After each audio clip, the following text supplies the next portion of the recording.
ان الحمد للہ نحمده ونستعینه ونستغفره ونعوذ باللہ من شرور انفسنا ومن سیئات اعمالنا من يهده الله فلا مضل له ومن يضلل فلا هادي له واشهد ان لا اله الا الله وحده لا شريك له واشهد ان محمدا عبده ورسوله اما بعد فان خير الحديث كتاب الله وخير الهدي هدي محمد صلى الله عليه واله وسلم وشر الامور محدثاتها وكل محدثة بدعة وكل بدعة ضلالة وكل ضلالة في النار. اعوذ بالله السميع العليم من الشيطان الرجيم من همزه ونفخه ونفثه. بسم الله الرحمن الرحيم. رب اشرح لي صدري ويسر لي امري واحلل عقدة من لساني يفقهوا قولي. بسم الله الرحمن الرحيم. ان الله وملائكته يصلون على النبي يا ايها الذين آمنوا صلوا عليه وسلموا تسليما. اللهم صل على محمد وعلى آل محمد كما صليت على ابراهيم وعلى آل ابراهيم انك حميد مجيد.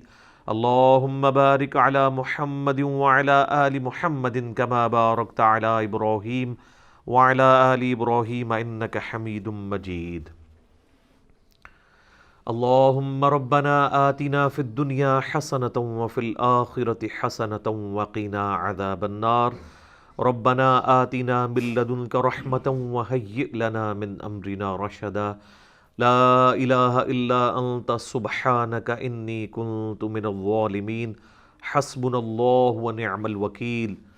یا حی یا قیوم برحمتک استغیث ولا حول ولا قوة الا باللہ العلی العظیم. آمین.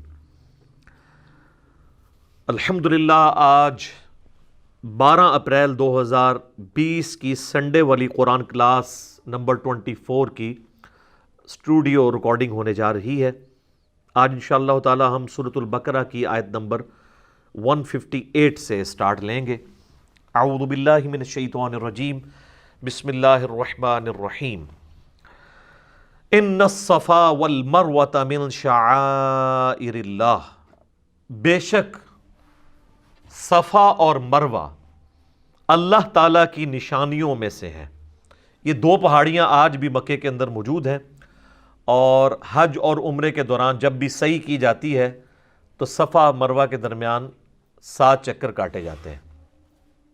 یعنی آپ صفا سے سٹارٹ کر کے مروہ تک آتے ہیں تو وہ ایک بنتا ہے، پھر مروہ سے واپس صفا آتے ہیں تو دوسرا، اس طریقے سے 7 بن جاتے ہیں. اور مشرکین عرب کے ہاں چونکہ جو ابراہیمی طریقہ تھا حج کا وہ ٹوٹی پھوٹی فارم میں موجود تھا، تو وہ بھی صفا مروہ کی صحیح کیا کرتے تھے. جب بعد میں لوگ مسلمان ہوئے اور اسی طریقے سے انصار مدینہ جنہوں نے اسلام قبول کیا، تو وہ ریلیکٹنٹ تھے اس حوالے سے کہ وہ صفا مروہ اس وقت بتوں کی نشانیاں بھی بنی ہوئی تھی. تو ان کے دل میں یہ قلق تھا کہ شاید یہ صرف پیورلی مشرکین عرب کی رسومات ہیں، ان کا آسمانی دین کے ساتھ کوئی تعلق نہیں ہے. تو اللہ تعالیٰ نے ان کا وسوسہ سیٹل کیا کہ ایسا نہیں ہے کہ جو کچھ بھی مشرکین عرب کر رہے ہیں وہ سب کچھ ہی غلط ہے، بلکہ صفا اور مروہ اللہ کی نشانیوں میں سے ہے. اور اس کی ڈیٹیل ہمیں جو ہے وہ صحیح بخاری کے اندر تو اتنی تفصیل سے نہیں ملتا، لیکن اگر آپ تورات دیکھیں تو اس میں آپ کو ڈیٹیل ملے گی کہ جو سیدہ ہاجر تھیں، یہ ہاجرہ لفظ غلط ہے، یہ لفظ ہے ہاجر. سیدنا ابراہیم علیہ السلام کی جو دوسری بیوی تھی جن سے اسماعیل علیہ السلام پیدا ہوئے، انہوں نے یعنی اپنے بچے کے غم کے اندر صفا سے لے کے مروہ تک ان کے لیے پانی جب تلاش کیا اور کئی ایک چکر کاٹے، اور پھر اللہ تعالیٰ نے حضرت اسماعیل علیہ السلام کے پاس ایک پانی کا چشمہ جاری کر دیا، تو اسی کو زمزم کہا گیا. اور زمزم کا لفظ استعمال کیا سیدہ ہاجر رضی اللہ تعالیٰ عنہا و سلام اللہ علیہا نے. اس کا مطلب ہے یعنی رک جا، ٹھہر جا. تو ان کی اس یاد کے اندر اللہ تعالیٰ نے اس کو یعنی حصہ بنا دیا عمرے اور حج کا، صفا مروہ کی سعی کرنے کو. چونکہ جب اس وقت صفا مروہ تھا تو یہ دو پہاڑیاں تھیں، تو ایک پہاڑی سے دوسری پہاڑی پہ چڑھتے ہوئے یا ایک سے دوسری پہ چڑھنے کے لیے اترتے ہوئے آپ کو خود بخود سپیڈ آپ کی زیادہ ہو جاتی ہے جب آپ اترائی کی طرف آتے ہیں۔ وقت گزرنے کے ساتھ ساتھ وہ وادی جو ہے وہ فل اپ ہونی شروع ہوئی، الٹیمیٹلی پھر وہ آلموسٹ اس وقت تو لیول پہ آ چکی ہے، لیکن پھر بھی صفا اور مروہ کی جو وہ پہاڑیاں ہیں، وہ چٹیل چٹانوں والے پہاڑ، اس کے کچھ حصے ابھی تک پریزرو ہیں، اس کے اوپر انہوں نے باقاعدہ جو ہے وہ ایک کیمیکل لگا کے اسے پریزرو کیا ہوا ہے، تو وہ ابھی بھی نظر آتے ہیں۔ بہرحال وہ چونکہ اترائی تھی تو اس دوران سیدہ ہاجر جو ہیں وہ تیزی سے وہاں سے گزری، کیونکہ اترائی سے تیزی سے گزرا جاتا ہے، تو نبی علیہ السلام نے اس سنت کو پھر جاری فرمایا کہ آپ علیہ السلام بھی صفا مروہ کے دوران اس جگہ پہ جب پہنچتے تھے تو وہ تیزی سے دوڑتے تھے۔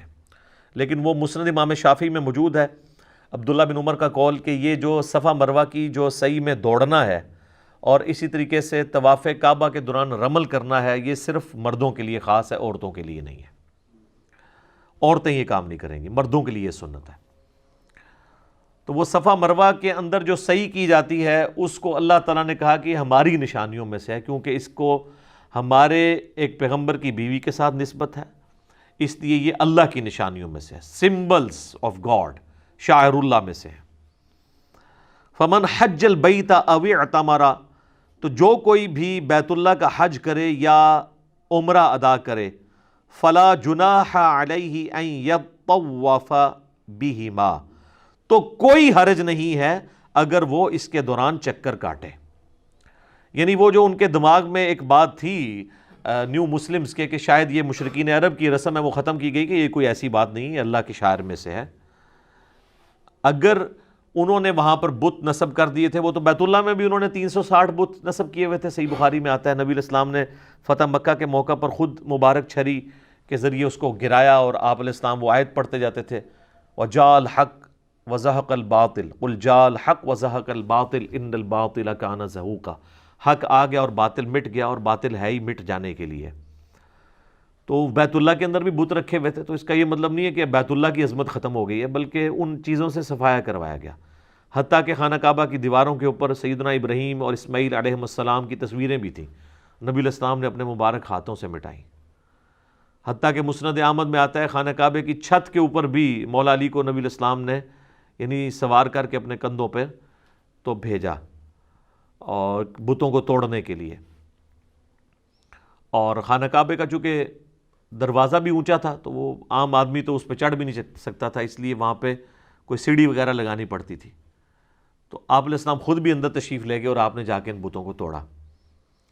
تو یہاں پر یہ کہا جا رہا ہے کہ یہ جو صفا مروہ ہے یہ اللہ کی نشانیوں میں سے ہیں، تو جو کوئی حج کرے گا بیت اللہ کا یا عمرے پہ آئے تو اس کو کوئی حرج نہیں ہے کہ اس کی سعی کرے، وہاں پہ طواف کرے۔ لیکن یہ طواف خانہ کعبے والا طواف نہیں ہوتا، خانہ کعبے کا جو طواف ہے وہ 7 کے 7 چکر قبلے کے گرد کاٹے جاتے ہیں، اور چکر کا آغاز جو ہے وہ حجر اسود والے کارنر سے کیا جاتا ہے اور اسی پہ اختتام ہوتا ہے۔ لیکن صفا مروہ میں 7 چکر اس طرح نہیں، یہ 3.5 ہی بنتے ہیں، صفا سے مروہ 1، مروہ سے صفا 2، پھر صفا سے مروہ 3، اور پھر مروہ سے صفا 4، اس طریقے سے یہ آلموسٹ 3.5 چکر بنتے ہیں۔ لیکن اس کی لینتھ جو ہے وہ خانہ کعبہ کے طواف سے زیادہ ہی بن جاتی ہے اگر آپ مطاف کے اندر طواف کر رہے ہیں، کیونکہ یہ اچھا خاصا ہے، آلموسٹ آپ سمجھ لیں 1.25 کلومیٹر بن ہی جاتا ہے۔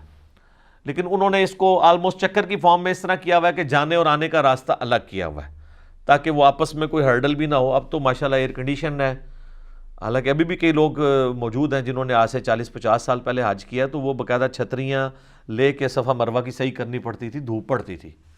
اب تو وہ ٹرپل سٹوری بن چکا ہوا ہے اور وائٹ ماربل ہے اور فل ایئر کنڈیشن ہے، وہ تو اتنا مزہ ہے۔ اب تو حج جو ہے وہ عمرہ تو بہت آسان ہو چکا ہے اس حوالے سے۔ اچھا، اس آیت کے کانٹیکسٹ میں صحیح بخاری میں ایک حدیث ہے کہ ایک تابعی آتا ہے سیدہ عائشہ کے پاس اور آگے کہتا ہے کہ یہ جو صفا مروہ کی صحیح ہے یہ کوئی ضروری نہیں ہے، مجھے تو یہی لگا قرآن پڑھنے سے، کیونکہ اللہ تعالیٰ ہمارا کوئی حرج نہیں اگر تم صفا اور مروہ کی صحیح کر لو۔ تو اماں عائشہ نے کہا کہ تم نے یہ رزلٹ کیوں نکالا؟ انہوں نے کہا کہ جب یہ کہا جا رہا ہے کوئی حرج نہیں کر لو تو اس کا مطلب ہے نہ کرو تب بھی کوئی حرج نہیں۔ تو انہوں نے کہا یہ حرج نہیں کرنے میں اس سے اللہ تعالیٰ نے ایڈریس کیا ہے ان نیو مسلمز کو جو یہ سمجھتے تھے کہ یہ شاید مشرکین عرب کی نشانی ہے، تو اللہ تعالیٰ کہہ رہا ہے کوئی حرج نہیں ہے، کرو۔ اور پھر اما عائشہ نے کہا کہ اگر اللہ تعالیٰ نے یہ کہنا ہوتا نا کہ یہ اوبلیگیٹری نہیں ہے تو اللہ تعالیٰ کہتا کہ نہ کرو تو کوئی حرج نہیں ہے. ٹھیک ہے, تو اس سے یہ بات پتہ چلی کہ یعنی صحابہ کرام نبی علیہ السلام سے فرسٹ ہینڈ نالج حاصل کرتے تھے اور قرآن پاک کی آیات کو وہ من و عن اس طریقے سے سمجھا دیتے تھے, تابعین تک انہوں نے پیغام پہنچایا ہے. تو یہ قرآن و سنت میں سے جو صحابہ کرام نے تعلیمات ہمیں دی ہیں نبی صلی اللہ علیہ وآلہ وسلم کی تعلیمات کو سمجھ کے, اس کو اگر آپ فالو کریں گے تو پھر آپ ڈی ٹریک نہیں ہوں گے. ادروائز اگر آپ اس کو اپنے اعتبار سے دیکھنا شروع کریں گے تو پھر معاملات خراب ہوں گے. یہ تو تابعی کی بات ہے کہ انہوں نے غلط فہم لیا اس کا. ایک صحابی کے بارے میں بھی آتا ہے بخاری مسلم دونوں میں, سورۃ البقرہ کی آیت نمبر 185 آنورڈ, جو رمضان کا ذکر ہے, جس میں کہ جب تک سفید ڈورا کالے سے ممتاز نہ ہو جائے اس وقت تک کھاتے پیتے رہو. تو انہوں نے اپنے تکیے کے نیچے سفید اور کالے رنگ کے 2 دھاگے رکھ لیے ہوئے تھے اور وہ اندھیرے میں چیک کرتے رہتے تھے جب تک وہ دونوں کا رنگ ایک دوسرے سے ممتاز نہیں ہوتا تھا, اس وقت سحری کرتے تھے. نبی علیہ السلام کے تک یہ جب بات پہنچی تو آپ علیہ السلام فرمایا کہ تیرا تکیہ تو بہت بڑا ہے کہ آسمان کے ڈورے بھی اس کے نیچے آ جاتے ہیں. آپ فرمایا اس سے مراد آسمان کے ڈورے ہیں. تو صحابہ کرام علیہم رضوان بھی بعض اوقات قرآن و سنت کی تعلیمات سے کچھ باتوں میں دوسرا مطلب بھی سمجھ لیتے تھے, کیونکہ بعض چیزیں ظاہری الفاظ کے ساتھ ہوتی تھیں, بعض جو ہے محاورتاً ہوتی تھیں. لیکن یہ کہیں نہیں قرآن و سنت میں آتا ہے کہ نہ کوئی بات ترجمے میں بیٹھ رہی ہو, نہ محاورے میں کوئی گل وچ کوئی اور ہی نکال لی جائے. یہ کام کہیں بھی نہیں ہوتا, کیونکہ اہل تصوف کا یہ کہنا ہے کہ جو ظاہری الفاظ ہیں ان کو فالو نہیں کرنا ہوتا, باطنی الفاظ کو دیکھنا ہوتا ہے, اس کے اندر جو چھپے ہوئے ہیں, اور ان کے باطنی الفاظ بالکل اس کے الٹ ہوتے ہیں. یہاں پہ جتنی بھی مثالیں الٹ نہیں نکل رہی, 2 فارمز بنتی تھی ان میں سے ایک آ گئی. یعنی کہا جائے کہ سفید اور کالے ڈورے کو الگ کرو, تو ظاہر ہے کہ ایک ڈورا یہ ہو سکتا تھا کہ 2 دھاگے ہوتے ہیں سفید اور کالے اور دوسرے آسمان کے. یہ تو نہیں ہے کہ اس سے کوئی اور ریزلٹ نکال لیا انہوں نے کہ سورج جو ہے وہ جب نصف النہار تک پہنچ جائے اس وقت تک کھاتے پیتے رہو. یہ تو رزلٹ نہیں نکلتا اس میں سے. صوفیاء اسی قسم کے رزلٹ نکالتے ہیں, کیونکہ وہ ایاک نعبد و ایاک نستعین سے بابوں کو پکارنا بھی نکال لیتے ہیں, بالکل اپوزٹ. ادھر بھی آپ دیکھ لیں کہ اگر اس صحابی نے رزلٹ نکالا کہ کوئی حرج نہیں اگر صفا و مروہ کی صحیح کر لو, تو یہ رزلٹ بھی بن سکتا تھا کہ اللہ طرف ہمارا کہ کر لو تو کوئی حرج نہیں ہے, تو امپلائڈ ہے نہ کرو تو کوئی حرج نہیں ہے. یہ تو نہیں ہے کہ بھئی اس پہ کوئی یہ رزلٹ نکال لے کہ صفا مروہ کی صحیح کرنا حرام ہے. یہ تو رزلٹ نہیں نکلے گا, دونوں طرف نکل آتا ہے. اس اعتبار سے بھی کہ اگر کوئی کر لیتا ہے تو کوئی حرج نہیں, کوئی نہیں کرتا تو کوئی حرج نہیں. لیکن سیدہ عائشہ نے کہا یہ حرج سے مراد وہ والا حرج تھا, یہ کرنا ضروری ہے. تو یہ معنی بھی بن سکتا تھا. یہ لوگ بالکل اپوزٹ مطلب نکالتے ہیں اور کہتے ہیں باطنی الفاظ ہوتے ہیں. قرآن و سنت میں نبی علیہ السلام نے جو صحابہ کرام کے ذریعے تعلیمات امت تک پہنچائی ہیں, اگر کہیں پہ کنفلکٹ آئے گا تو ان کے اقوال کی روشنی میں دیکھا جائے گا, نہ کہ بزرگ بابوں کے. اب اگر کوئی کہے کہ جی صحابہ کرام کا ہم نے فارم نہیں دیکھنا, ہم نے اپنے بزرگوں کا, اپنے علماء کا, اپنے پیروں کا, اپنے صوفیاء کا, اپنے مفسرین کا, اپنے جو ہے وہ ائمہ کا دیکھنا ہے, اور نبی علیہ السلام کو, صحابہ کو اور اہل بیت کو چھوڑ دینا ہے, تو پھر اس کا مطلب ہے جن کے پاس فرسٹ ہینڈ نالج تھا وہ تو آپ کو سپورٹ نہیں کر رہے. پھر ہم بالکل آپ کو ٹھیک کہہ رہے ہیں نا, کیا کہ مرنے سے پہلے ہے مسلمان کر لے اس پہ غور. کتابوں کا خدا اور ہے, بابوں کا خدا اور, صحابہ کا خدا اور ہے, بابوں کا خدا اور, اہل بیت کا خدا اور ہے, بابوں کا خدا اور کتابوں کا جہاں اور ہے, اور بابوں کا اپنا ہی ایک جہاں اور ہے. وکھرے اپنے جہاں میں ایک جہاں اور ہوتا ہے. ٹھیک ہو گیا جی. تو یہ اس بات کا ثبوت ہے کہ صحابہ کے فہم کے ساتھ ہم نے کتاب و سنت کو لے کے چلنا ہے. وَمَن تَطَوَّعَ خَيْرًا, اور جو کوئی خوشی سے نیکی کماتا ہے تو فَإِنَّ اللَّهَ شَاكِرٌ عَلِيمٌ, تو بے شک اللہ تعالیٰ بڑا قدردان ہے, علم والا ہے. یعنی صفا مروہ کی صحیح کرنا سنت ابراہیمی بھی ہے اور ثواب کا کام بھی ہے. اب میرے بھائیوں بڑی امپورٹنٹ آیت آ رہی ہے, سورۃ البقرہ کی آیت نمبر 159. یہ ہم نے اپنے کربلا والے ریسرچ پیپر پہ ٹائٹل پیج کے اوپر لگائی ہے کہ اللہ تبارک و تعالیٰ نے یہود و نصارہ کو اس بات کے اوپر گرفت کی ہے کہ یہ لوگ اپنی کتابوں میں آئے ہوئے حق کو چھپاتے تھے, اور ظاہر ہے اس میں جو گرفت ہے وہ علماء پہ ہے کہ وہ اپنی پبلک تک وہ بات نہیں پہنچنے دیتے تھے. تعویل خاص کے اعتبار سے تو اس سے مراد وہ پروفیسیز ہیں، وہ پیش گوئیاں ہیں جو اگلی الہامی کتابوں میں اللہ کے محبوب صلی اللہ علیہ وآلہ وسلم کے بارے میں موجود تھیں کہ پیغمبر آخر الزماں آئیں گے صلی اللہ علیہ وآلہ وسلم۔ ایون آج کے بھی جو اولڈ ٹیسٹمنٹ اور نیو ٹیسٹمنٹ میں وہ پروفیسیز موجود ہیں۔ میں نے کچھ کا ذکر تعارف قرآن والے جو 6 لیکچرز تھے ان کے اندر کیا ہے، آج میں اس ڈیٹیل میں نہیں جاتا۔ اصل میں اس یونیورسل ٹروتھ کو سمجھیں کہ اللہ تعالیٰ کو اس معاملے میں کتنا غصہ آتا ہے، جلال آتا ہے ان لوگوں پر جو لوگوں سے حق چھپاتے ہیں، چاہے وہ اس کو کوئی بھی نام دیں کہ جی وہ امت کے وسیع تر مفاد میں کیا جا رہا ہے۔ میرے بھائی، انڈیا، پاکستان، بنگلہ دیش میں لوگوں نے امت کے وسیع تر مفاد میں ہی بخاری مسلم کی رفع الیدین والی حدیثیں چھپائی ہوئی تھی، کیونکہ وہ کہتے تھے یہاں پہ بابوں نے آ کے آلریڈی فقہ حنفی کو اسٹیبلش کر دیا ہے۔ اب اگر ہم بخاری مسلم سے نماز کا طریقہ بتائیں گے تو جب بنیادی رکن نماز ہی چیلنج ہو جائے گی تو وہ کہیں گے یہ تمہارے بزرگ ہمیں کیا کروا کے گئے ہیں، تو بہتر یہ ہے کہ اس کا ترجمہ ہی نہ کرو، اور اگر ترجمہ کرنا بھی ہے عوام الناس کے ہاتھ میں نہ لگنے دو۔ اور وہ اب آپ دیکھ لیں رزلٹ کہ جب ترجمہ ہوا ہے 1920 میں، تو اب یہ 2020 آلموسٹ 100 سال ہوئے ہیں، تو ہر معاملہ تل پٹ ہو گیا ہے۔ یعنی فقہ حنفی اور ان کے علماء اور ان کے بزرگ اور ان کی کٹر فالوئنگ جو بھی ہے وہ بھی منہ چھپاتے پھر رہے ہیں، اور حتیٰ کہ یہ حال ہو گیا کہ ان کی اپنی نسلیں جو ہیں وہ ریورٹ ہو رہی ہیں۔ ہم سے تو سارے لوگ رابطہ کرتے ہیں خاندانی طور پہ، جو لوگ یعنی علماء دیوبند یا بریلوی علماء کی اولادوں میں سے ہیں، اس خاندان سے تعلق رکھنے والے لوگ ہیں، وہ ریورٹ ہو رہے ہیں کہ یار یہ ہمارے لوگ کیا کہانیاں کروا کے گئے ہیں۔ تو پوری نیک نیتی کے ساتھ انہوں نے آپ کے ساتھ جو کام ڈالا تھا نا، وہ اپنی زوم میں بالکل ٹھیک ڈالا تھا، اپنے زوم میں۔ ہاں، قرآن کے روح سے تو وہ لعنت کے مستحق ہوئے ہیں اس سچ کو چھپا کے۔ اس کے ثبوت میں یہ آیت ہے، ان الذین یکتمون ما انزلنا من البینات، بے شک وہ لوگ جو چھپا لیتے ہیں ان روشن دلیلوں میں سے جو ہم نے نازل کی ہیں، والہدا، اور ہدایت کی باتیں، من بعد ما بیناہ للناس، بعد اس کے کہ ہم نے کھول کر بیان کر دیا ہے اسے لوگوں کے لیے، فی الکتاب، اپنی کتاب میں۔ یعنی یہاں پہ ظاہر کتاب سے مراد جو ہے وہ اولڈ ٹیسٹمنٹ اور نیو ٹیسٹمنٹ ہے، یعنی تورات، انجیل، زبور، وہ ساری کتابیں ہیں، صحائف۔ لیکن ظاہر یہ اللہ تعالیٰ نے یونیورسل ٹروتھ کے طور پہ چیز بتائی ہے۔ یہ قرآن کی آیات آفاقی ہیں، جسے فٹ اسے گفٹ۔ اولئک یلعنہم اللہ ویلعنہم اللاعنون، ایسے لوگ جو حق کو چھپا لیتے ہیں ان پر اللہ کی لعنت اور تمام لعنت کرنے والوں کی لعنت ہے۔ استغفر اللہ واتوب الیہ من کل ذنب واتوب الیہ الا الذین تابوا، ہاں ان میں سے جو لوگ توبہ کی روش اختیار کر لیں گے، واصلحوا، اور اپنی اصلاح کر لیں گے۔ اور صرف توبہ اور اصلاح سے کام نہیں چلے گا کہ یار میں نے جو حق چھپایا ہوا تھا میں توبہ کرتا ہوں، نہیں، بتانا بھی ہوگا کیا چھپایا تھا۔ وَبَيَّنُوا، اور بیان بھی کر دے جو کچھ اس نے چھپایا ہوا تھا۔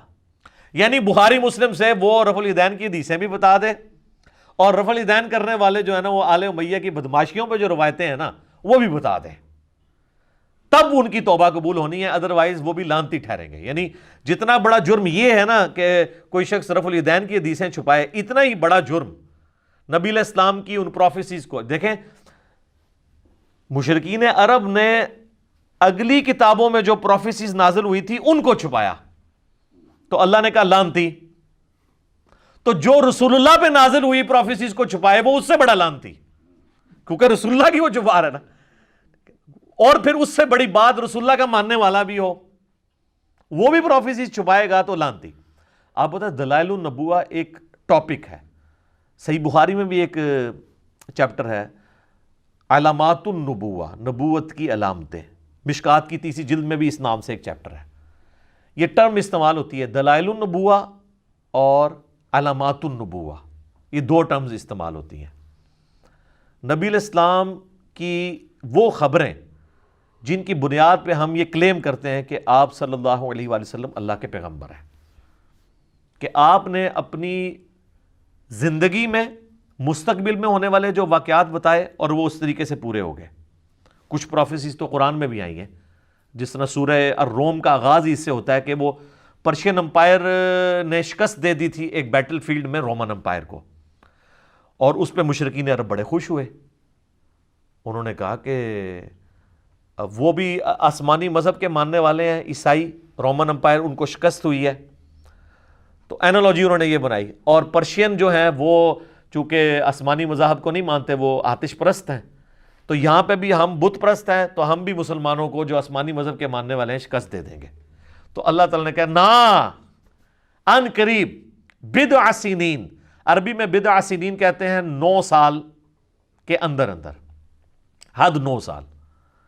رومن امپائر جو ہے وہ دوبارہ پرشین امپائر پہ غالب آ جائے گی، اور اس وقت مسلمان خوشیاں منا رہے ہوں گے. تو بلکہ جب یہ آیات نازل ہوئی تو حضرت ابوبکر نے شرط لگا دی 3 سال کے اوپر، کہ 3 سال کے اندر. تو نبی علیہ السلام نے فرمایا 3 سال نہیں، بضع سنین جو ہے وہ 9 سال تک کے لیے آتا ہے، تم 9 سال کے اوپر لگاؤ. اس وقت شرط لگانا جائز تھا، اور وہ جیت بھی گئے پھر شرط حضرت ابوبکر صدیق رضی اللہ عنہ کو. واقعی پھر فتح بھی ہو گئی. یہ تو خیر اس وقت تو یہ لوگ یہ دیکھ رہے تھے کہ یار، وہ دیکھتے تھے کہ جناب رومن اور پرشین کی آپس میں ٹسل ہو رہی ہیں، ایک دوسرے پہ غالب آتا ہے، دوسرا اس پہ غالب آتا ہے. یہ تو ظاہر تماشائیوں کے طور پہ دیکھ رہے تھے نا مسلمان. یہ مسلمانوں نے تو یہ سوچا ہی نہیں تھا کہ ان قریب یہ ہمارے پاؤں کے نیچے ہوں گے دونوں. ٹھیک ہے، اس کی آپ نے برا نہیں منانا. ایک وقت ہم بریلوی دیوبندیوں کے مناظرے دیکھا کرتے تھے کہ یار یہاں پہ بریلوی غالب آ گئے، یہاں پہ دیوبندی غالب آ گئے، یہاں پہ اہل حدیث آگے نکل گئے، یہاں پہ شیعہ نکل گئے، ادھر وہ پیچھے رہ گیا. یہ تو ہم نے سوچا ہی نہیں تھا کہ یہ سارے کے سارے جو ہیں وہ ہماری اس دعوت حق کے سامنے ڈھیر ہوئے ہوں گے. آپ دیکھ لیں کس طرح ڈھیر ہوئے ہیں. یعنی میں تو جب یہ چیزیں دیکھتا ہوں تو مجھے بالکل نظر آتا ہے کہ یار ہم تو بڑی ان کو حسرت کے ساتھ دیکھ رہے ہوتے تھے کہ یار اچھا یہاں اس کی دلیل مضبوط ہے. یہ تو پتہ ہی نہیں تھا کہ سارے لمبے پہ آ جان گے. پہن کے نہیں، یرموک اور قادسیہ انہوں نے بھی ہوئی ہے کہ نہیں؟ الحمدللہ. تو یہ پروفیسیز نبی علیہ السلام کی قرآن میں بھی کئی ایک ہیں جو پوری ہوئی ہیں. پھر قرآن میں بار بار جو چیز آئی ہے، هو الذی ارسل رسولہ بالہدی ودین الحق لیظہرہ علی الدین کلہ. یہ جب پروفیسی دی جا رہی تھی کہ غلبہ حاصل ہوگا، تو غلبہ تو مشرکین عرب پہ تو نبی علیہ السلام کی مبارک زندگی میں ہوا، لیکن آپ کی وفات کے بعد غلبہ رومن اور پرشینس کے اوپر بھی ہوا، اور یہ نبی علیہ السلام کی پروفیسیز پوری ہوئیں اسی طریقے سے. اگر آپ کی زندگی میں ہوتی تو اپنی زندگی میں تو بڑے بڑے جنگجو آئے اور انہوں نے بڑی بڑی حکومتیں اسٹیبلش کی. سکندر اعظم بھی آیا نبی علیہ السلام سے بہت پہلے. آپ علیہ السلام کے بہت بعد چنگیز خان آیا جس نے سلطنت عباسیہ الٹ دی. لیکن نبی علیہ السلام ایک جنگجو نہیں تھے بلکہ ایک پیغمبر تھے. اور وہ فرق کہاں سے ہمیں ظاہر ہوتا ہے؟ نمبر 1 چیز ہے دلائل النبوہ اور علامات النبوہ، کہ نبی علیہ السلام ایسی پیش گوئیاں کر کے گئے ہیں جو من ون اس طریقے سے پوری ہوئی ہیں. بخاری مسلم میں حدیث ہے کہ ان قریب کیسر جو ہے وہ ختم ہو جائے گا، قیامت تک کوئی کیسر روم پھر نہیں ہوگا، ہمیشہ کے لیے رومن امپائر ختم ہو جائے گی. یہ بہت بڑی پروفیسی ہے. ان قریب جو ہے وہ کسرا ختم ہوگا ایران کا، قیامت تک کوئی کسرا نہیں ہوگا. دیکھ لیں سر 1500 سال ہو گئے ہیں، کوئی دوبارہ امپائر، بلکہ اب تو امپائر بننے کے چانس ہی ختم ہو گئے. اب تو ملک بن چکے ہیں، اب تو نیا کانسیپٹ، ملکوں کا کانسیپٹ آ گیا. تو نبی علیہ السلام جب یہ باتیں فرما رہے تھے اس وقت تو غیب کی چیزیں تھیں، آج تو ہم دیکھ سکتے ہیں ظاہر ہو چکی ہیں. یہ چیز یہ ثابت کرتی ہے کہ آپ اللہ کے پیغمبر ہیں. اسی ٹاپک کو محدثین کہتے ہیں دلائل النبوہ، دلائل النبوہ یا علامات النبوہ. امام بیہقی نے آلموسٹ 3500 احادیث اسی ٹاپک پہ جمع کی ہیں. اس کا نام ہی انہوں نے رکھا ہے دلائل النبوہ. اچھا یہ لفظ نبوہ ہے، نون کے اوپر پیش ہے، زبر نہیں ہے. اردو میں ہر چل جاتا ہے لیکن عربی میں اصل میں یہ لفظ نبوت ہے. تو ختم نبوت لفظ ہوگا، نبوت نہیں ہے. نون پہ بھی پیش اور با پہ بھی پیش. تو دلائل النبوہ جو کتاب ہے 3500 احادیث ہیں، اس میں انہوں نے ثابت کیا کہ نبی علیہ السلام نے کون کون سی پیش گوئیاں کی. اور سر وہ تو اس وقت تک تھیں، یہ تو 5ویں صدی ہجری میں لکھی گئی ہے. اس میں کئی ایک پیش گوئیاں وہ ہیں جو اس کتاب کے بعد پوری ہوئی ہیں، جو آج ہم ویریفائی کر سکتے ہیں. مثلا تاتاریوں کے ساتھ جو مسلمانوں کی جنگیں ہیں، جس پہ بخاری مسلم میں حدیث ہے کہ ان قریب تم ایسے لوگوں سے قتال کرو گے جو چپٹے چہرے والے ہوں گے، موٹے ناک والے، ڈھال کی مانند، وہ سارے چائنیز جو ہوتے ہیں. تو یہ حدیثیں بخاری مسلم میں تو موجود تھیں، لیکن یہ پروفیسی تو آگے 8ویں صدی کے اندر آگے پوری ہو رہی ہیں. تو اس وقت مسلمانوں تو نہیں سوچا تھا کہ یہ ہوگا سارا معاملہ. تو یہ دلائل النبوہ، نبی علیہ السلام کی جو نبوت کی خبریں ہیں، یہ اس بات کا ثبوت ہے کہ آپ اللہ کے پیغمبر ہیں. کیونکہ کسی اور جنگجو نے کبھی یہ پیش گوئی نہیں کی ہے کہ میرے بعد یہ ہوگا اور وہ اس طریقے سے ہو جائے. یہ آپ کو دوسرے جنگجوؤں سے ممتاز کرتی ہے. نمبر 2، جتنے بھی جنگجو آئے انہوں نے کوئی سسٹم نہیں دیا اپنے فالوورز کو، وہ انہوں نے حکومتیں بنائی، قبضہ کیا، اپنی ریٹ اسٹیبلش کی، چلے گئے، پیچھے ان کے لوگ لڑتے مرتے رہے۔ لیکن نبی الاسلام ایک سسٹم دے کے گئے، اور اس سسٹم کی برکات ہیں کہ باقی سارے انقلاب وقت کے ساتھ ختم ہو گئے، لیکن نبی الاسلام کا انقلاب آج بھی گلی گلی موجود ہے۔ دنیا میں 1.5 ارب لوگ ہیں جو اس پیغمبر کے ماننے والے ہیں۔ دنیا کا کوئی ملک نہیں جہاں پر نماز نہ پڑھی جاتی ہو۔ کوئی چنگیز خان کا ماننے والا، کوئی سکندر اعظم کا ماننے والا، کوئی دکھائیں دنیا میں کہیں ہے؟ یہ وہ انقلاب ہے جو انقلاب، حالانکہ اس انقلاب کے بعد بھی آپس میں خانہ جنگی ہوئی مسلمانوں میں، لیکن اس چیز کے اوپر سب کا یونانیمسلی ایگریمنٹ رہا کہ اللہ، رسول، قرآن، آخرت، وہ سارا کچھ چلتا رہا۔ تو یہ آپ کو ممتاز کرتا ہے۔ جو لوگ کہتے ہیں نا کہ اسلام تلوار کے زور پہ پھیلا ہے، تو یہ بہت بڑا ڈیفرنس ہے جو بتاتا ہے کہ نبی الاسلام کی تلوار ویسی تلوار نہیں تھی۔ وہ تو تلوار ظاہر ہے بدماشوں کو اکھاڑنے کے لیے اللہ تعالیٰ نے پھر تلوار ان پہ مسلط کی۔ اسلام نے اس دور جدید کو جو تخلیق کیا ہے، جو وحید الدین خان صاحب کی کتاب ہے انڈین اسکالر کی، اسلام دور جدید کا خالق، اس کا ٹاپک ہی یہی ہے کہ یہ رومن اور پرشین امپائر کو اکھاڑنے کے لیے ایک دفعہ تو سرجری کرنی پڑنی تھی، تو سرجری میں نشتر تو چلانا پڑتا ہے، اور پھر اس چیز کو اسٹیبلش کیا ہے اللہ تعالیٰ نے۔ تو یہ دلائل النبوہ ہے۔ تو نبی علیہ السلام نے اپنے ماننے والوں کو یہ چیزیں بتائیں، تو یہ وہ باتیں جن کی بنیاد پہ آپ نبی علیہ السلام کا نبی ہونا کلیم کرتے ہیں۔ یعنی نبی علیہ السلام کی نبوت کی سب سے بڑی دلیل آپ کی پروفیسیز ہیں، چاہے وہ قرآن میں ہو چاہے سنت کے اندر موجود ہو۔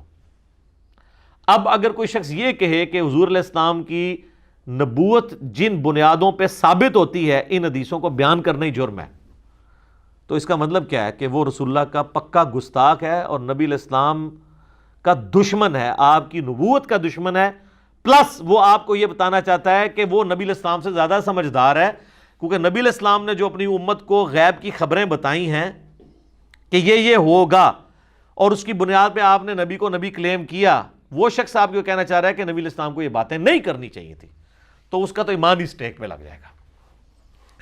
تو یہی تو ہمارا جھگڑا ہے کہ صحیح بخاری کے اندر یہ حدیث ہے 2812، عمار کو ایک باغی جماعت قتل کرے گی، عمار ان کو اللہ اور جنت کی طرف بلائے گا اور وہ جماعت دوزخ کی طرف بلائے گی۔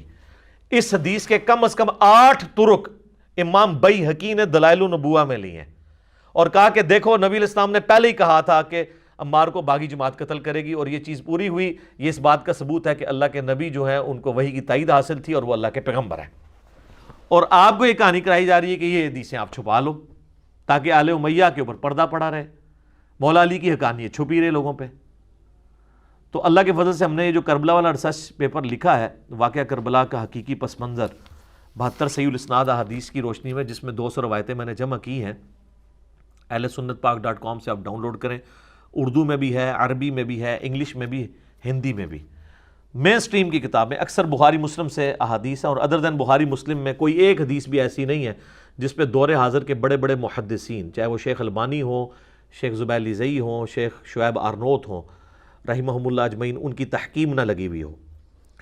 تو ہم نے بھی اس لعنت سے بچنے کے لیے سب کچھ کیا کہ ہم ان باتوں کو امت تک پہنچائیں، اور اس کو سپورٹیو وہ حدیث بھی ہے جامعہ ترمذی میں، سنن ابی داؤد میں، سنن ابن ماجہ میں، اور مشکات میں بھی کتاب العلم والے چیپٹر میں، کہ جس شخص سے دنیا میں کوئی علم کی بات پوچھی گئی اور اسے وہ معلوم تھی، اس کے باوجود اس نے چھپا لی، تو قیامت والے دن آگ کی لگام اس کے منہ میں ڈال دی جائے گی کہ یہ وہ شخص ہے جس نے حق بات چھپائی تھی۔ اور آپ سارے مفسرین کی تفسیریں اٹھائیں، ابن کثیر کو اٹھا لیں، طبری کو اٹھا لیں، سب لوگ جب یہ آیت آتی ہے نا 159 البقرہ کی، تو یہ حدیث کوٹ کرتے ہیں وہ ترمذی کی کہ حق چھپانے والے کے منہ میں لگام ڈالی جائے گی۔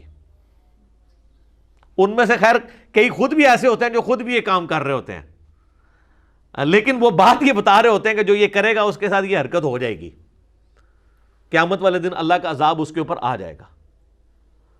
تو اسی چیز سے بچنے کے لیے ہم نے اس چیز کو بیان کیا، اور پھر دیکھ لیں اسی بنیاد پہ ہم لوگوں کو بھی یہ کہتے ہیں کہ الا الذین تابوا، جو لوگ توبہ کریں گے، واصلحوا، اور اپنی اصلاح کر لیں گے، وبینوا، اور پھر بیان کر دیں گے چھپائی ہوئی باتوں کو، فاولئک اتوب علیہم، تو ایسوں کی توبہ اللہ تعالیٰ قبول کرے گا. وَأَنَا التَّوَّابُ الرَّحِيمُ، اور میں توبہ قبول کرنے والا، رحم فرمانے والا ہوں، ہمیشہ رحم فرمانے والا، الرحیم.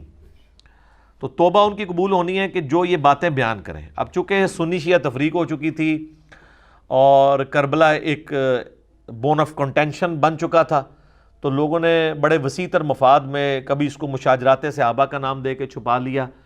حالانکہ یہ مشاجرات صحابہ تھے تو پھر دلائل النبوہ میں کیوں تھے؟ وہاں سے بھی نکال دیے جاتے اور نہ بتایا جاتا لوگوں کو. تو یہ ایک آڑ لی گئی مشاجرات صحابہ کی.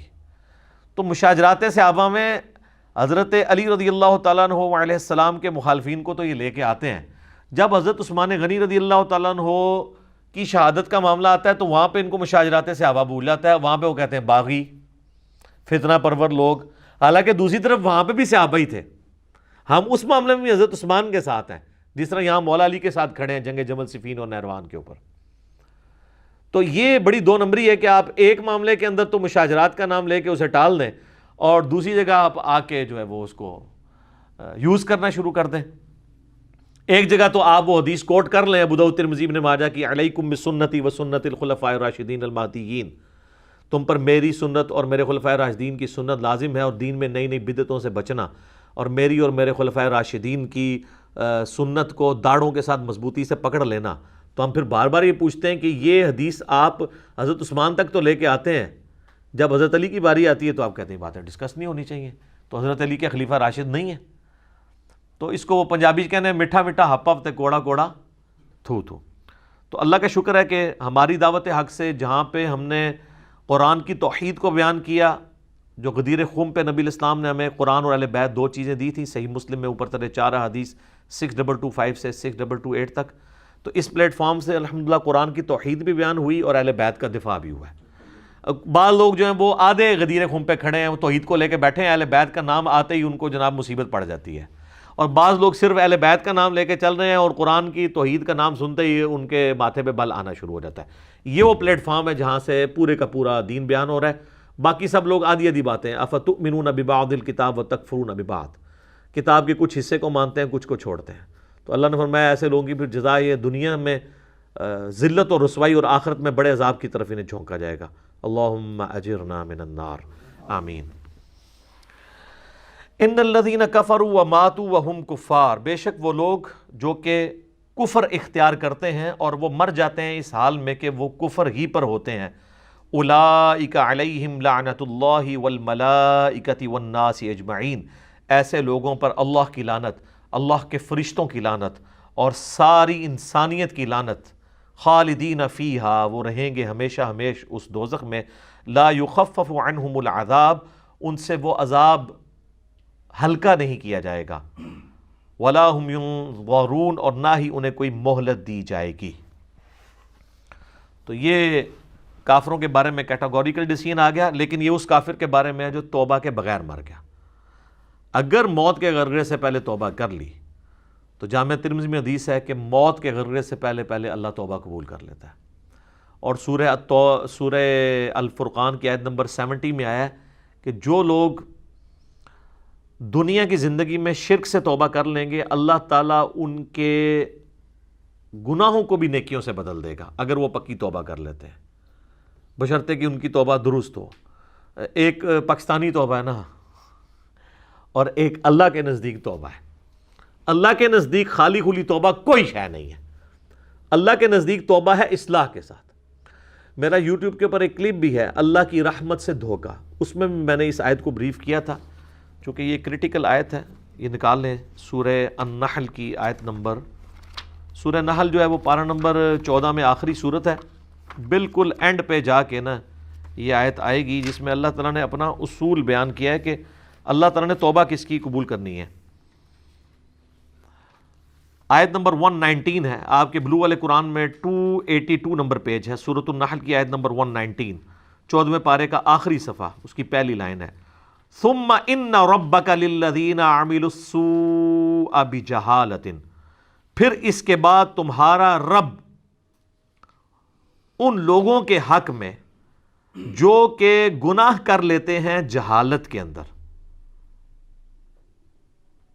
ثم تابوا، اور اس کے بعد پھر توبہ کر لیتے ہیں، من بعد ذالک، اس گناہ کے ہونے کے بعد، وَأَصْلَحُوا، اور اپنی اصلاح بھی کر لیتے ہیں.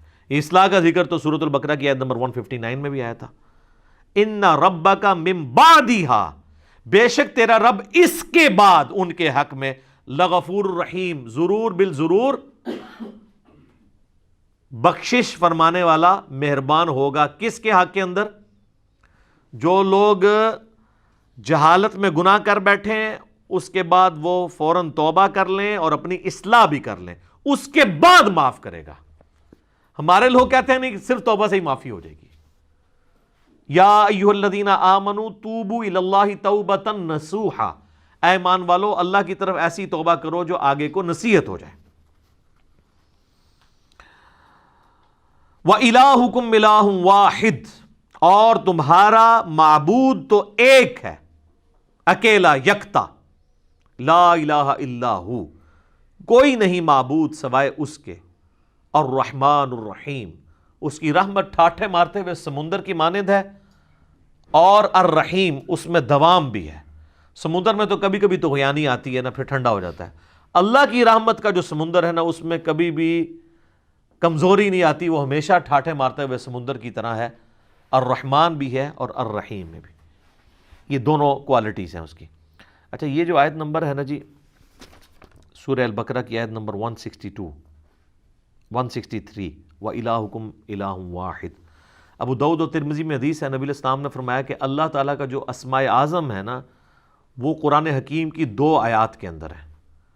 ایک آیت آپ نے سورہ البقرہ کی یہ آیت پڑھی، وَإِلَٰهُكُمْ إِلَٰهٌ وَاحِدٌ لَا إِلَٰهَ إِلَّا هُوَ الرَّحْمَٰنُ الرَّحِيمُ. اور دوسرا ہے سورہ آل عمران کی شروع کی آیت پڑھی، الف لام میم اللہ لا الہ الا هو الحی القیوم. اور پھر آپ علیہ السلام نے فرمایا کہ اللہ کے جو اسماء اعظم ہیں، یعنی جس کے ذریعے اللہ کی طرف دعا کی جائے تو اللہ تعالیٰ محروم نہیں لوٹاتا، وہ ان 2 آیات کے اندر ہے. آپ علیہ السلام نے یعنی اس کو اسپیسیفائی نہیں کیا، لیکن ظاہر ہے جو اللہ کے نام آ رہے ہیں وہی اسماء اعظم ہیں. الرحمن، الرحیم، یا حیو یا قیوم، یہ دونوں اس میں آتے ہیں، اور یہ الرحمن الرحیم یہاں پہ. اس لیے آپ دیکھتے ہیں میں جب کبھی بھی دعا کرواتا ہوں تو وہ جو جامع ترمذی میں حدیث ہے کہ پہلے اللہ کی حمد بیان کرو، اس کے بعد درود شریف پڑھو، اور پھر اللہ سے مانگو، تو پھر اللہ تعالیٰ تمہاری دعا قبول کرے گا. تو میں ہمیشہ اسماء اعظم جو پڑھ رہا ہوتا ہوں اس میں یہ 2 آیات بھی پڑھتا ہوں، سورہ البقرہ کی آیت نمبر 163 اور سورہ آل عمران کی شروع کی آیات. وَإِلَٰهُكُمْ إِلَٰهٌ وَاحِدٌ لَا إِلَٰهَ إِلَّا هُوَ الرَّحْمَٰنُ الرَّحِيمُ الف لام میم اللہ لا الہ الا هو الحی القیوم. اب میرے بھائیو، اگلی جو آیت ہے نا سورہ البقرہ کی آیت نمبر 164، اسے آیت الآیات کہا جاتا ہے، اس کا نام ہے. ایسی آیت جس میں اللہ کی کئی آیات بیان ہوئی ہیں، اللہ کی قدرت کی نشانیاں، سائنز آف گاڈ، ایک نہیں بے شمار. اور قرآن حکیم میں سورۃ البقرہ کی آیت نمبر 164 کے مقابلے پہ کوئی ایک آیت ایسی نہیں ہے جس میں صرف ایک آیت کے اندر اللہ تعالیٰ کی قدرت کے فزیکل فینومینا آف نیچر، جو اللہ تعالیٰ کے فینومینا بنائے ہوئے ہیں، وہ سارے کے سارے آلموسٹ بڑے بڑے فینومینا جو قرآن پاک میں سکیٹرڈ فارم میں ہیں، جن کو التذکیر بھی آلاء اللہ کہا گیا ہے، وہ بیان ہوئے ہوں سوائے اس آیت کے. ان فی خلق السماوات والارض، بے شک آسمانوں اور زمین کی تخلیق میں، واختلاف اللیل والنہار، اور رات اور دن کے آنے جانے میں، والفلک التی تجری فی البحر، اور کشتیوں کے، جہازوں کے سمندروں میں چلنے میں، بما ینفع الناس، جو کہ لوگوں کے نفع کے لیے چلتی ہیں، یعنی وہاں سے سی فوڈ جو ہے وہ شکار کیا جاتا ہے. وما انزل اللہ من السماء من ماء، اور اللہ تعالیٰ جو نازل فرماتا ہے آسمان سے پانی، فاحیا بہ الارض بعد موتها، اور پھر اس پانی کے ذریعے مردہ زمین کو زندہ کر دیتا ہے، یعنی سبزہ اگا دیتا ہے اس پانی کے ذریعے. وبث فیہا من کل دابہ، اور اللہ تعالیٰ نے جو زمین میں ہر طرح کے جانور پھیلا دیے ہیں. وتصریف الریاح، اور ہواؤں کے بدلتے رہنے میں. والسحاب المسخر بین السماء والارض، اور بادلوں میں جو کہ اللہ تعالیٰ کے حکم کے پابند ہیں آسمان اور زمین کے اندر جو سسپینڈڈ ہیں بادل. لآیات لقوم یعقلون، اس کے اندر اللہ تعالیٰ نے آیات رکھی ہیں ان لوگوں کے لیے جو اپنی عقل استعمال کرتے ہیں. دیکھ لیں کتنی نشانیاں اللہ تعالیٰ کی قدرت کی اس میں گنوائی گئی ہیں. نمبر 1 آسمان اور زمین کی تخلیق، نمبر 2 رات اور دن کا آنا جانا، نمبر 3 جہازوں کا سمندروں میں چلنا اور اس کے ذریعے سی فوڈ کا حاصل کرنا، نمبر 4 آسمان سے پانی کا برسنا، نمبر 5 اس پانی کے برسنے سے زمین کو اللہ نے مردہ ہونے کے بعد دوبارہ سے زندہ کر لیا، نمبر 6 زمین میں ہر طرح کے جاندار پھیلا دیے. لو جی سب کچھ کور ہو گیا. نمبر 7 ہواؤں کے چلنے میں جو کہ بادلوں کو لے کے آتی ہیں، اور نمبر 8 بادلوں کا آسمان اور زمین کے درمیان جو ہے وہ سسپینڈڈ ہونا جس کے ذریعے اللہ تعالیٰ بارش برساتا ہے. یہ سب کی سب اللہ تعالیٰ کی قدرت کی نشانی ہے. یعنی جس میں ذرا سی بھی عقل ہے اللہ تعالیٰ ہمارا ہے، وہ ان چیزوں کو دیکھ کے رزلٹ پہ پہنچ جائے گا کہ یہ کسی کے کرنے سے ہو رہا ہے. God is the only explanation of all the physical phenomena in this universe. اللہ ہی واحد وضاحت ہے اس کائنات میں ہونے والے ہر فزیکل فینامنا کی. تو اب جس اللہ کی یہ کوالٹیز ہیں اس کے مقابلے پہ اگر کسی اور کے ساتھ وہ چیزیں وابستہ کر دی جائیں تو اس سے بڑا کوئی جرم نہیں ہو سکتا. اور یہی اللہ اس چیز کا حقدار ہے کہ اس کے ساتھ شدید محبت کی جائے، دلی محبت آخری درجے کی، جو کسی اور مخلوق کے ساتھ نہیں ہو سکتی. تو اللہ تعالیٰ اب ایک کرائٹیریا پھر اس حوالے سے ڈسکس کر رہا ہے. وَمِنَ النَّاسِ مَن يَتَّخِذُ مِن دُونِ اللَّهِ، اور لوگوں میں ایسے لوگ بھی ہیں، ایسے بدبخت لوگ ہیں جنہوں نے اللہ کے سوا اور ہستیوں کو پکڑ لیا ہے.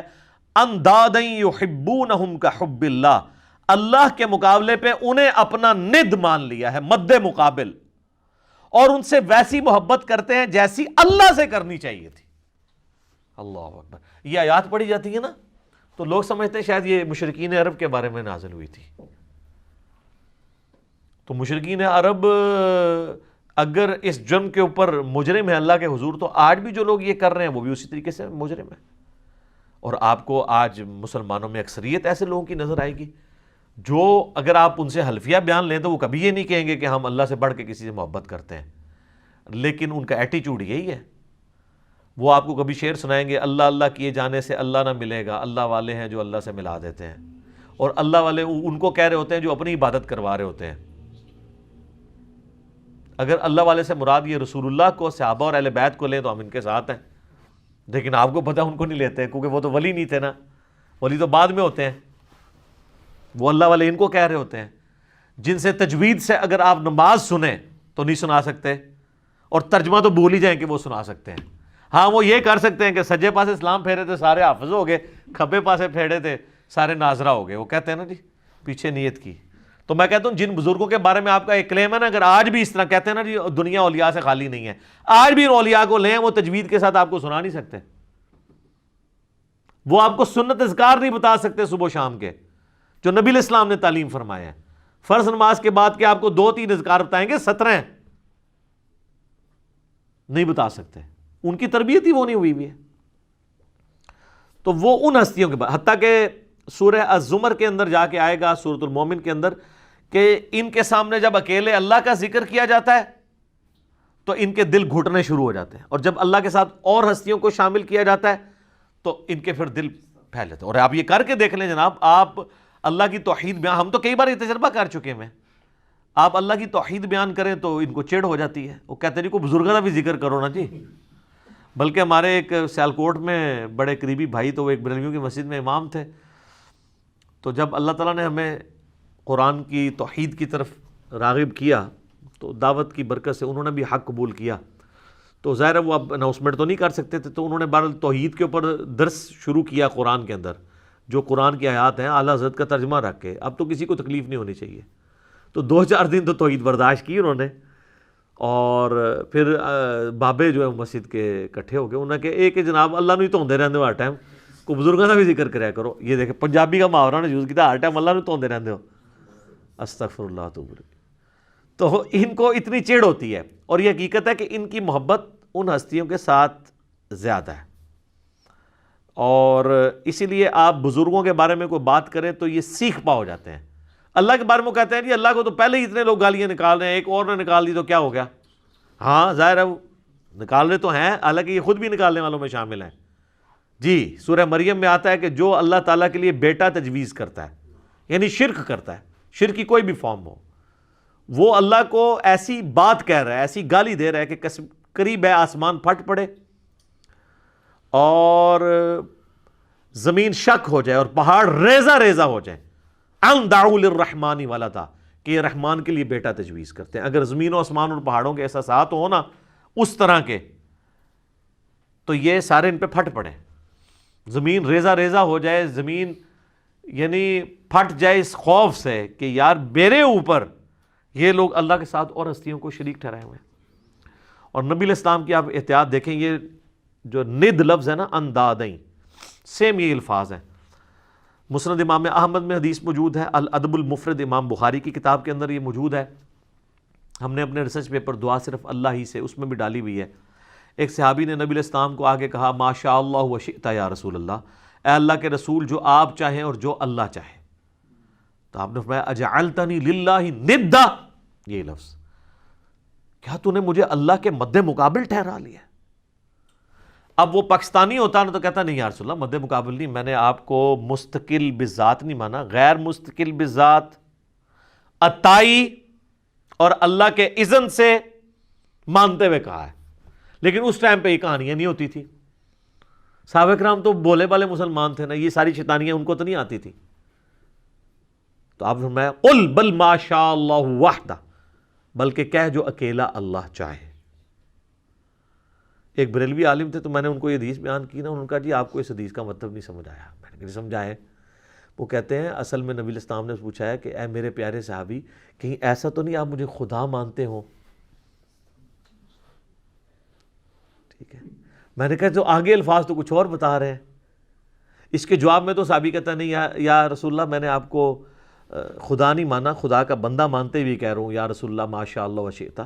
تو میں نے کہا آگے جو الفاظ ہیں قل بل ما شاء اللہ وحدہ، کہ اکیلا جو اللہ چاہے۔ اگر آپ کی بات ہوتی نا تو وہ صحابی کہتے کہ نہیں میں آپ کو اللہ کا بندہ مان کے کہہ رہا ہوں، تو حضور کہتے ٹھیک ہے کہتا رہے۔ آپ تو بالکل الٹ بات کر رہے ہیں، نہیں مجھے نہیں شامل کرنا ذات، تکوینی امور میں نہیں کرنا، تقدیر سے جو ریلیٹڈ ہے۔ ہاں باقی دین کے معاملے میں تو بخاری مسلم میں کئی حدیث ہیں، جب نبی علیہ السلام سے پوچھا گیا کسی معاملے کا صحابہ کرام نے، اور صحابہ کرام سے آپ نے کاؤنٹر کوسچن کیا، ان کو نہیں معلوم ہوتا تو کہتے تھے واللہ ورسولہ عالم، اللہ اور اس کا رسول بہتر جانتے ہیں۔ وہ بالکل ٹھیک ہے، دین اللہ اور اس کے رسول سے ہی سیکھنا ہے۔ اور اسی کو سپورٹیو بخاری مسلم کی حدیث ہے کہ اللہ تعالیٰ عطا فرماتا ہے، میں تقسیم کرتا ہوں۔ وہ آدھی حدیث بیان کرتے ہیں، پوری حدیث اس طرح ہے کہ نبی صلی اللہ علیہ وآلہ وسلم نے فرمایا اللہ تعالیٰ جس کے ساتھ خیر اور بھلائی کا ارادہ فرماتا ہے اس سے دین کی فقہ عطا فرما دیتا ہے، اور اللہ دیتا ہے اور میں تو تقسیم کرنے والا ہوں۔ یعنی مجھے بھی جو دین اللہ نے میرے ساتھ بھلائی کا ارادہ کیا، مجھے دین کی سمجھ عطا فرمائی ہے، تو یہ اللہ نے عطا فرمائی ہے، میں تو صرف تقسیم کرنے والا ہوں۔ انما اس میں یعنی الفاظ جو ہے نا بخاری مسلم کی حدیث کے کہ واللہ یعطی وانما انا قاسم، اللہ دیتا ہے اور میں تو صرف تقسیم کرتا ہوں۔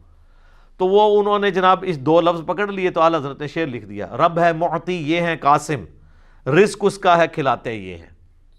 وہ رزق کے اوپر لے گئے اور تکوینی امور کے اوپر، حالانکہ یہاں پہ دین کا معاملہ تھا۔ اس میں میرا یوٹیوب پہ ایک کلپ بھی ہے اللہ نبی وارث، تو اس میں میں نے کئی ایک احادیث بیان کی ہیں اس حوالے سے۔ یہ تو یعنی نہ ختم ہونے والی چیزیں ہیں، نبی علیہ السلام نے جتنی اس حوالے سے سختی فرمائی ہوئی ہے۔ وہ مسلم شریف کی جو حدیث بڑی مشہور ہے کتاب الجمعہ چیپٹر میں، ایک صحابی نے نبی علیہ السلام کے سامنے تقریر کرتے ہوئے کہہ دیا من یطع اللہ ورسولہ فقد رشد، جو کوئی اللہ اور اس کے رسول کی اطاعت کرے وہ کامیاب ہو گیا، ومن یعصہما، اور جو ان دونوں کی نافرمانی کرے فقد غوا، تو وہ بہک گیا، بے شک وہ بہک گیا۔ نبی علیہ السلام کو بڑا غصہ آیا، فرمایا بئس الخطیب انت، کتنا برا خطیب ہے تو نے یہ کیوں کہا جو ان دونوں کی نافرمانی کرے؟ تجھے کہنا چاہیے تھا وَمَن يَعْصِ اللَّهَ وَرَسُولَهُ فَقَدْ غَوَىٰ، جو اللہ اور اس کے رسول کی نافرمانی کرے وہ گمراہ ہوا، وہ بہک گیا۔ اب اس سے ابھی آگے یہ کہہ سکتے تھے کہ یا رسول اللہ میں نے یہ بات تو پہلے کر دی ہے، میری بات آؤٹ آف کانٹیکسٹ نہیں ہے، میں کانٹیکسٹ کے ساتھ بات کر رہا ہوں. جب میں نے یہ کہہ دیا کہ جو اللہ اور اس کے رسول کی اطاعت کرے وہ کامیاب ہوا اور جو ان دونوں کی نافرمانی کرے وہ ناکام ہوا، تو اس میں تو لٹریچر میں تو کوئی خرابی نہیں ہے، آؤٹ آف کانٹیکسٹ بھی نہیں ہے، اس میں کیا مسئلہ ہے؟ اور حقیقتاً یہ وہ اپنا مقدمہ لڑ سکتے تھے، لیکن ان کو پتا تھا سامنے امام الموحدین ہے صلی اللہ علیہ وآلہ وسلم. یہ وہ ہیں جو کتابوں کے خدا کے ریپریزنٹیٹو ہیں، بابوں کے خدا کے ریپریزنٹیٹو نہیں ہیں. اور ابو داؤد میں آگے الفاظ ہیں، آپ فرمایا قم اذهب، اٹھو ادھر سے نکل جا. اتنا آپ علیہ السلام کو جلال آیا اس حوالے سے.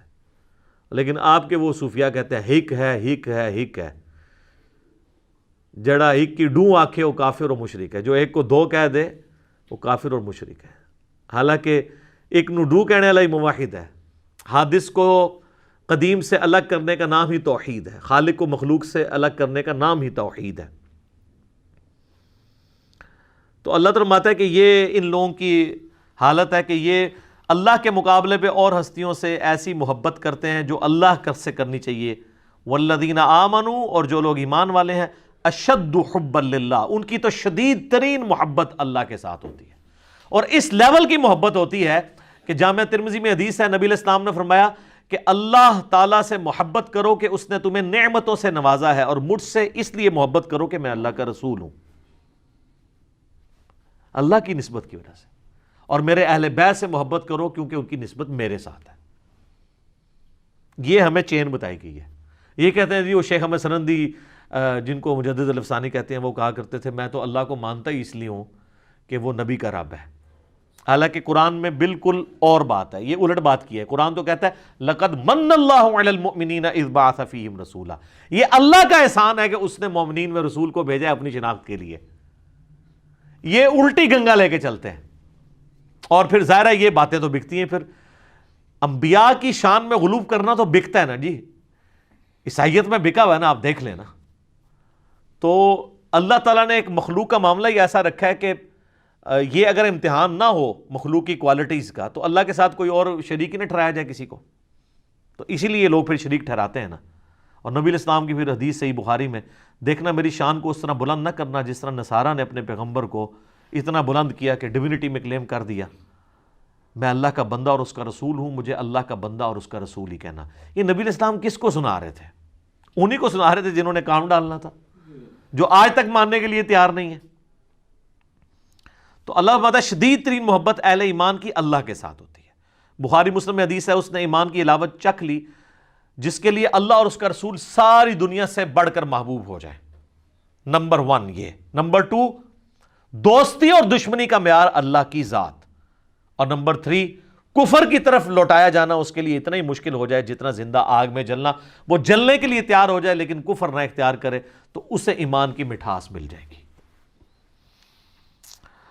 اب اللہ تعالیٰ غصہ فرما رہے ہیں ان کے اوپر کہ جو لوگ اس طرح کی محبت رکھتے ہیں نا اللہ کے مقابل اور ہستیوں کے ساتھ، تو اللہ بتا وَلَوْ يَرَ الَّذِينَ ظَلَمُوا إِذْ يَرَوْنَ الْعَذَابَ، کاش یہ ظالم لوگ وہ وقت دیکھ لیں جب یہ اپنی آنکھوں سے عذاب کو دیکھیں گے، أَنَّ الْقُوَّةَ لِلَّهِ جَمِيعًا، تو قیامت کے دن ان کو یہ پتہ چل جائے گا کہ ساری قوتوں کا مالک تو اللہ ہے.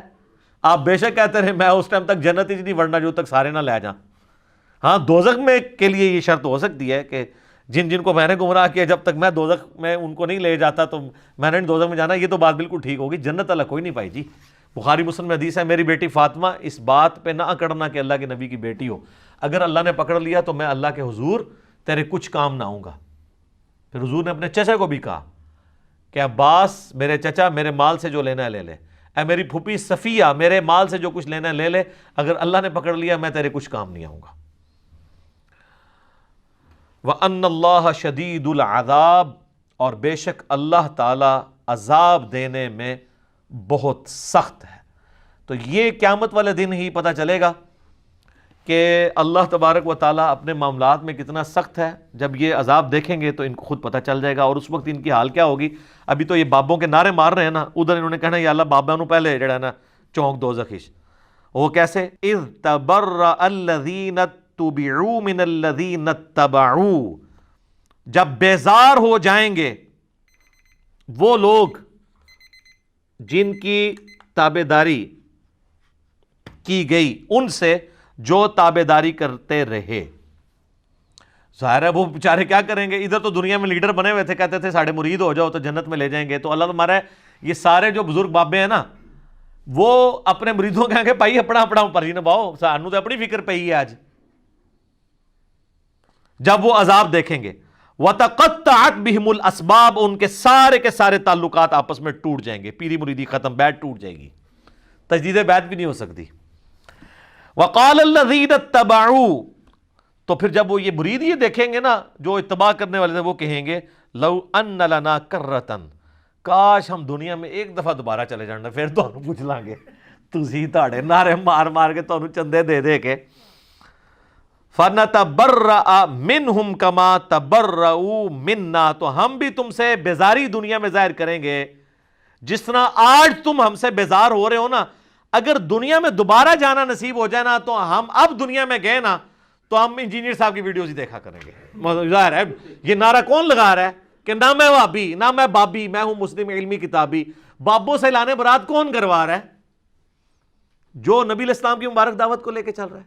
اور آپ سے ریکویسٹ کرتا ہے کہ مرنے سے پہلے اے مسلمان کر لے اس پہ غور، کتابوں کا خدا اور ہے، بابوں کا خدا اور. اچھا وہ یہ کہیں گے یار یہ تو کافروں کے بارے میں آیات ہے. ان سے صرف ایک معصومانہ سوال کریں کہ یہ بتائیے، ہم لوگوں سے یہ کرتے تھے کہ یہ بتائیں کہ یہ جو آیات ہیں اس میں غلام احمد قادیانی فال کرے گا کہ نہیں؟ کہ جو قادیانی ہیں وہ قیامت والے دن جب غلام احمد قادیانی کہے گا آج تو میں خود عذاب میں جا رہا ہوں، میں تمہارا کیا کروں، تو قادیانی یہ کہیں گے کہ کاش ہم دنیا میں چلے جائیں تو ہم بھی تجھ سے لانے میں. کہتے ہیں بالکل کریں گے. تو ہم کہتے ہیں غلام احمد قادیانی تو قرآن کے نزول کے 1300 سال بعد آیا ہے، تو اس میں تو نہیں ذکر، یہ تو مشرکین عرب کے بارے میں آیات ہے. تو وہ کہیں گے نہیں مسئلہ یہ ہے کہ جو بھی کرے گا تو آڑے نہیں کرتے. ہم کوئی بات کر دیں کہ اللہ کے فضل سے ہم نے یہ بات سمجھائی ہے بڑے اعتماد کے ساتھ، کہتے ہیں میں کرتا ہے وہ آپ کے، تو میں کہتے ہیں کہ سارے اولیاء کی گردن پہ میرا پاؤں، آپ کہتے ہیں سبحان اللہ، حالانکہ آپ کہنا چاہیے لعنت اللہ. کبھی ابو بکر صدیق نے کہا سارے صحابہ کی گردن پہ میرا پاؤں ہے؟ اتنے متکبرانہ جملے کے اوپر سبحان اللہ کہنا چاہیے؟ شیخ عبد القادر جیلانی کی طرف جھوٹ منسوب ہے، ہم نہیں کہتے انہوں نے کہا ہوگا. اگر انہوں نے کہا تو وہ پھر اولیاء اللہ نہیں ہوں گے، اور اگر اولیاء اللہ میں سے ہیں تو وہ اتنے تکبر کے ساتھ نہیں بول سکتے. تو وہ کہیں گے آج ہم دنیا میں اگر کاش ہمیں واپس اللہ بھیج دینا ہم بھی اس طرح تبرہ کریں گے. یہ تبرہ لفظی سے نا اعلان برات، ٹھیک ہے، تبرہ کریں گے جس طرح آج تم کر رہے ہو. کذالک یریہم اللہ اعمالہم حسرات، یوں ہی اللہ تعالیٰ ان کے برے اعمال ان کے سامنے کر دے گا اس حال میں کہ وہ پشیمانی میں ہوں گے. علیہم ان کے لیے، وما ہم بخارجین من النار، والعیاذ باللہ تعالی، اور وہ کسی صورت آگ سے نکل نہیں پائیں گے. اللہم اجرنا من النار، اللہم انی اعوذ بک من عذاب جہنم ومن عذاب القبر ومن فتنة المحیا والممات ومن شر فتنة المسیح الدجال ربنا اصرف عنا عذاب جہنم ان عذابها کان غراما. آمین. تو یہ دیکھ لیں یہ آخرت میں یہ کچھ ہونا ہے. تو دنیا میں اگر کسی کو پتہ چل جاتا ہے سورہ الاحزاب پڑھ کے دیکھ لیں، وہاں پہ وہ کہیں گے کہ ہمارے بزرگوں کو دگنا عذاب دے اللہ جن کی وجہ سے ہم گمراہ ہوئے. بالکل آخری رکوع میں. تو آپ یہ قادیانیوں کی تو میں نے ورس مثال دی ہے، آپ دیوبندیوں سے اگر پوچھ لیں کہ یہ احمد صاحب بریلوی صاحب کے ماننے والے ان کے بارے میں یہی کہیں گے، بالکل کہیں گے. اور بریلویوں سے پوچھے کہ اشری تھانوی صاحب کے ماننے والے قیامت دن یہی کہیں گے، بالکل کہیں گے. تو یہ تو اجماع ہی ہوا ہے اس کے اوپر بزرگوں سے تبرہ کرنے پہ. تو اے تبرے جڑے نا بزرگوں سے کرو جے کرنے جے اعلان برات، ٹھیک ہے، اس سے پہلے کہ وہ آپ سے اعلان برات کریں. اور دیکھیں اللہ تعالیٰ کتنا شفیق ہے، اس نے قیامت کی جو وہ ویڈیو تھی نا پہلے ہی چلا دی ہے تاکہ وہاں جا کے آپ کو شرمندگی جو ہونی ہے نا پہلے ہی پتہ چل جائے اور آپ مرنے سے پہلے غور کر لیں. کیا کہ مرنے سے پہلے اے مسلمان کر لے اس پہ غور، کتابوں کا خدا اور ہے، بابوں کا خدا اور یقین جان ایک دفعہ بھی زندگی میں تو نے غور کیا نا تیرے اندر سے آواز نکلے گی کیا کہ نہ میں وہابی نہ میں بابی، میں ہوں مسلم علمی کتابی. دیکھ لو بابے نو کیسے رگڑا لگ رہا ہے. ٹھیک ہو گیا. بے شک بابا بچاؤ مہم کریں، بابے تے اللہ تعالیٰ نے پہلے ہی ختم کرتے ہیں. اللہ تعالیٰ سے دعا ہے جو حق بات میں نے کہی ہمارے دلوں میں راسخ فرمائے، اگر جذبات میں میرے منہ سے غلط بات نکل گئی اللہ تعالی ہمارے دلوں سے معاف کر کے اسے معاف بھی فرما دے. سبحانک اللہم وبحمدک اشہد ان لا الہ الا انت استغفرک واتوب الیک وما علینا الا البلاغ المبین. جزاکم اللہ.